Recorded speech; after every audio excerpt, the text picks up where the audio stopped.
Mr. Secretary, last Friday, the President was in Saudi Arabia.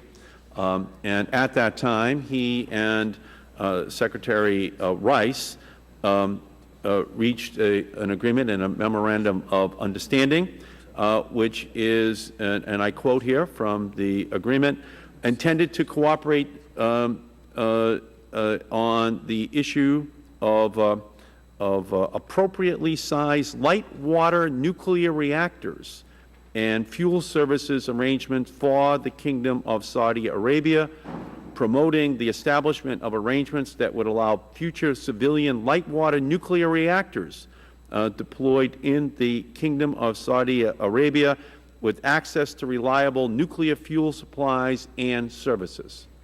Now, I don't understand, Mr. Secretary. 3 years ago, Vice President Cheney said that, and I quote, here's what he said, talking about Iran's deeply questionable nuclear program. He said, Iran is already sitting on an awful lot of oil and gas. No one can figure why they need nuclear as well to generate energy.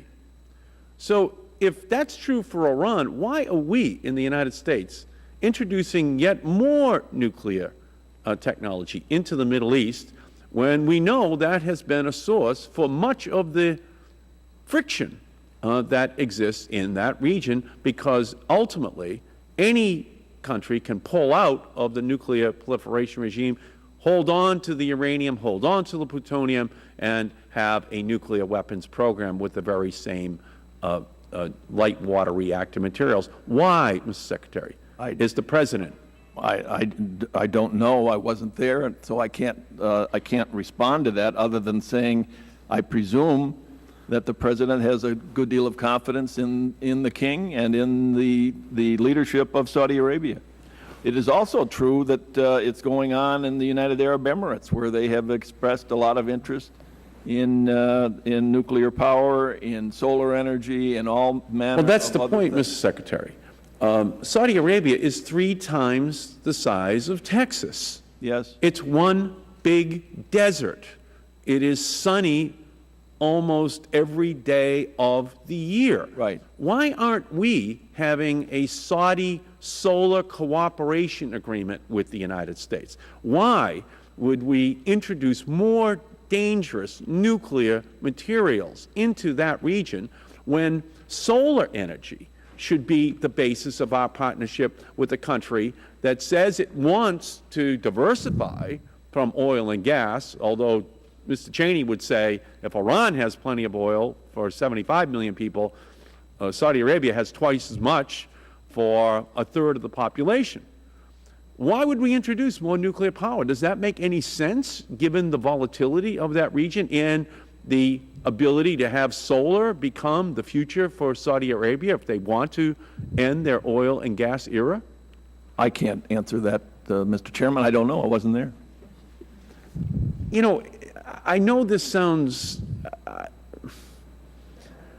I'm incredulous. I can't believe that the President's Secretary of Energy doesn't have a view or have knowledge about the nuclear agreement that the United States is implementing with the Saudi Arabians, given the fact that it's your agency that is touting new research in solar, new research in renewable energy resources, that you seem to be out of the loop in terms of then what is the energy policy for what our agreement should be around the world.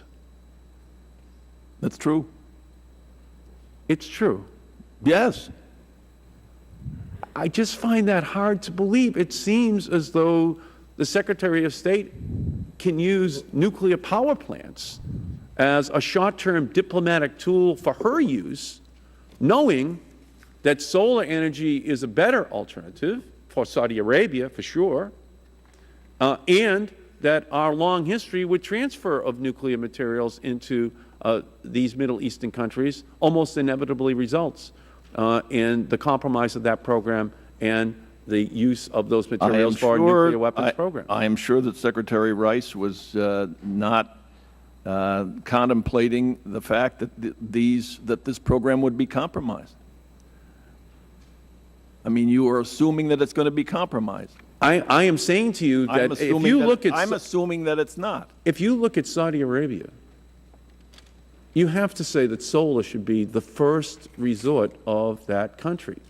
And instead, we're sending them more nuclear power plants the same way that the world sent Iraq and Iran and North Korea nuclear power plants that ultimately turned as energy sources into weapons programs.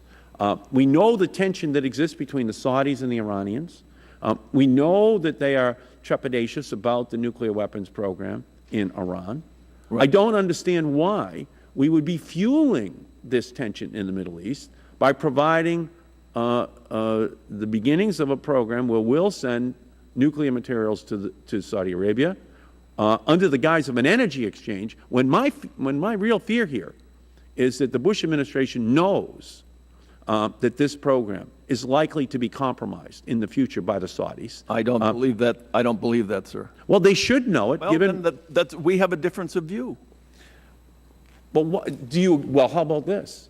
Can we have an agreement that there should be a Saudi solar agreement with the United States, and that we should be sharing our solar technology with the Saudi Arabians? Arabia would like to have a solar agreement, they certainly can ask us, and we would be happy to respond.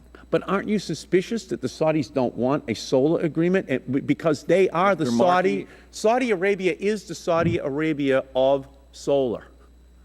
There it is. It sits there as a desert with sun 12 months a year, blistering hot. Why wouldn't this administration be suspicious that they're asking for nuclear rather than solar power exchange in order to meet their long-term energy needs? There are a lot of good reasons to use nuclear power. It is less expensive than solar energy right now. We don't have solar energy that is cost competitive. You know, do you personally believe that Saudi Arabia needs nuclear power plants?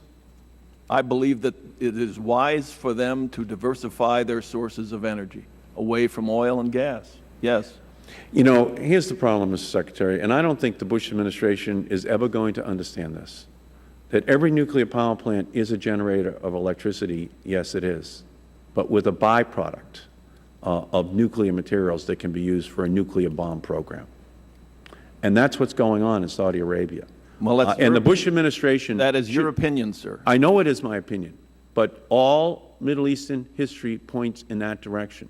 And the Bush administration should be touting the dramatic breakthroughs that have been made in solar energy over the last couple of years and encouraging the Saudis to move in that direction given their geographic location, the desert nature of their population, and the leadership role that we can play in partnership with them in pointing the world in that direction and away from this nuclear fuel cycle, which is ultimately going to come back and haunt the world once again.